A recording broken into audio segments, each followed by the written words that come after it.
Zenuwslopend denk ik.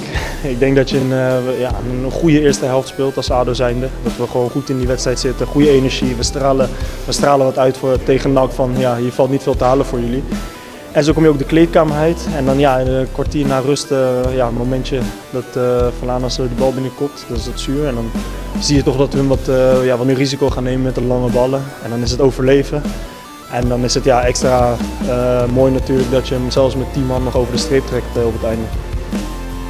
Di saat Jordi Amat dan Sain Patinama disebut-sebut ikut mengalami cedera dan ini memang santer menjadi perbincangan hangat. Ternyata dua pemain tersebut itu sudah dikonfirmasi baik-baik saja. Breaking news, Jordi Wehrman siap bela timnas Indonesia. Apakah akan turun di Piala Asia 2023? Ja, een zuur moment.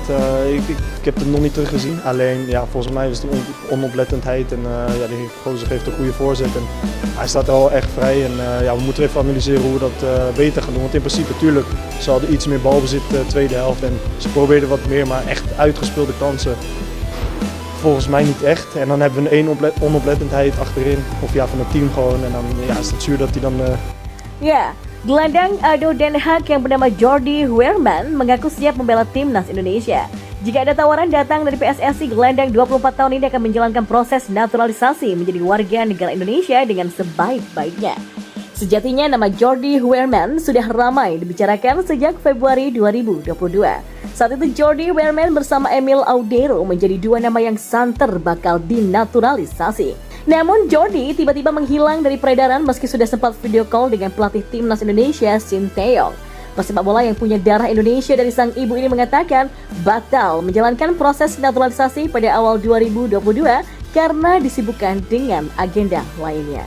Saat itu Jordi Wehrman yang berstatus sebagai pemain klub kasta tertinggi Liga Swiss yaitu FC Luzern sedang sibuk bernegosiasi dengan ADO Den Haag untuk hengkang sebagai pemain pinjaman pada bursa transfer pada musim panas 2022. Ia pernah dihubungi PSSI, saya juga pernah mengobrol dengan pelatih kepalanya yaitu Sinteyong lewat video call, namun masalahnya waktu itu saya sedang proses pindah klub lain di Belanda. Saat itu saya terlalu sibuk mencari klub baru dan awalnya berpikiran baru fokus ke tim nasional. Ya setelah mendapatkan klub baru, kata Jordi mengutip dari kanal YouTube Yusa Nugraha. Dan ketika ditanya apakah siap membela timnas Indonesia jika mendapatkan tawaran lagi dari PSSI, mantan pemain Feyenoord Rotterdam ini mengaku siap. Bahkan ia siap memberikan yang terbaik jika nantinya menjadi WNI dan dipercaya untuk membela timnas Indonesia. Saya ingin sekali membela timnas Indonesia. Saya sudah memikirkan timnas Indonesia dan akan sangat fantastis kalau bisa membela Indonesia. Ini akan menjadi mimpi yang menjadi kenyataan, kata Jordi Wehrman. Sekarang saya menunggu apa yang akan dilakukan PSSI kepada saya dan apakah ada jalan keluar. Ya, saya ingin membanggakan Indonesia. Jika sudah berada di sana di timnas Indonesia, saya ingin memberikan yang terbaik. Tegas pemain yang mengemas 2 gol dan 1 assist bersama ADO Den Haag di musim 2022 sampai 2023. Nah, saat ini PSSI memang dikabarkan sedang gencar mencari pemain keturunan grade A yang dapat membantu mereka berprestasi di Piala Asia 2023 dan kualifikasi Piala Dunia 2026 zona Asia. Nama-nama seperti Tom Heye, Miss Hildress, Wagner Oratmagun, hingga Emil Audero muncul ke permukaan. Dan sekarang yang jadi pertanyaan, masih tertarikkah Sinteyong kepada Jordi Wehrman, pemain yang sejatinya sempat menolak tawaran PSSI itu? Dan informasi yang terakhir, setelah Erick Thohir dan Sumarji, giliran Sinteyong minta klub lepas pemain ke timnas Indonesia. Daftar pemain yang mengikuti sesi latihan timnas Indonesia tak kunjung lengkap. Hal ini membuat pelatih Sinteyong angkat bicara dan meminta klub untuk melepas para pemainnya. Timnas Indonesia memulai latihan terpusat di Surabaya pada 5 Juni yang lalu. Hanya saja, sejak hari pertama, latihan tidak pernah dihadiri 26 pemain yang mendapat panggilan dari Sinteyong. Pada hari pertama latihan, hanya ada 8 pemain yang datang. Jumlah itu memang terus bertambah. Pada hari Rabu, 7 Juni 2023, ada 15 pemain yang mengikuti sesi latihan. Namun, hingga Kamis, 8 Juni 2023, jumlah pemain yang ikut latihan belum juga lengkap. beberapa klub lokal diketahui belum melepas pemainnya untuk bergabung dengan Stefano Lillipali dan kolega di Timnas Indonesia. Shin Tae-yong minta klub lepas pemain. Timnas Indonesia tengah menyiapkan diri untuk 2 laga FIFA Matchday edisi Juni 2023. Skuad Garuda akan menjamu Palestina di Surabaya pada 15 Juni.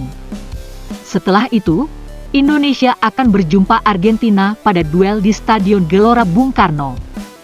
Menurut Shin Tae-yong, penting bagi tim pelatih untuk mendapatkan semua pemain pada sesi latihan, terutama pemain dari klub lokal karena kompetisi Liga 1 sudah usai. Shin Tae-yong ingin melihat kondisi fisik pemain. Memang, sebenarnya sudah dibicarakan bahwa TC akan dipercepat, pasti klub-klub harusnya lepas, buka Shin Tae-yong seperti dikutip dari situs resmi PSSI. Saya merasa tidak nyaman dan terganggu karena pemain banyak yang liburan, baru ikut juga, jadi kurang fisiknya, saya kurang nyaman, ungkapnya. Erick Thohir juga minta klub lepas pemain.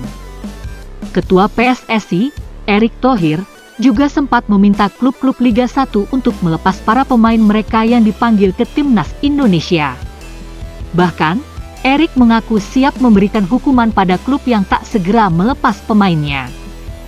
Saya meminta Pak Sumarji dari BTN untuk mengingatkan klub karena ini kepentingan nasional. Saya dan PSSI bisa menghukum klub, kata Erick Thohir. Pada Juni 2023, akan ada 2 partai besar melawan Palestina untuk mendapatkan poin dan berhadapan dengan Timnas Argentina. Saya mengapresiasi pemain yang disiplin, tegasnya.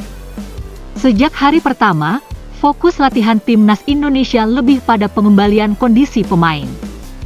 Selain itu, tim pelatih juga berupaya untuk meningkatkan fisik Stefano Lillipali dan kolega. Shin Tae-yong menyebut latihan sama sekali belum menyentuh aspek taktik. Pelatih asal Korea Selatan itu menggenjot fisik para pemain yang dianggap belum dalam kondisi ideal. Musim kemarin selesai memang libur panjang karena FIFA Matchday, jadi kelihatan tidak baik secara fisik dan keseluruhan, buka Shin Tae-yong di situs resmi PSSI. Jadi kami tidak punya banyak waktu untuk tingkatkan fisik pemain, tapi fokus latihan tingkatkan otot pemain dan penguatan, kata Shin Tae-yong. Para pemain Timnas Indonesia pada beberapa kesempatan menjalani 2 sesi latihan. Selain berlatih di lapangan, skuad Garuda juga punya program latihan di pusat kebugaran.